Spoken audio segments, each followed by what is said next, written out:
Hello, President Trump. You have a policy question regarding ending no-fault divorce has gained traction within the Republican Party and is part of Project 2025. Well, no-fault divorce wasn't always the law of the land. We have a history to reflect upon and think about before we pass any such policy of repealing it. In 1969, California Governor Ronald Reagan approved the country's first no-fault divorce law. We could hardly call Ronald Reagan a liberal of any sorts. No-fault divorce allowed spouses with irreconcilable differences to divorce without having to prove the other spouse did something wrong in court.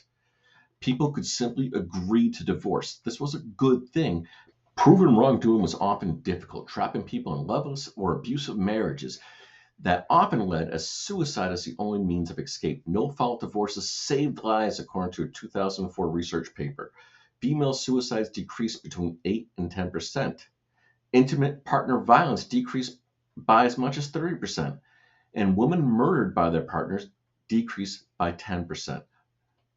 After no-fault divorce was passed, no-fault divorce saved lives, allowed people to leave a bad situation on mutual terms.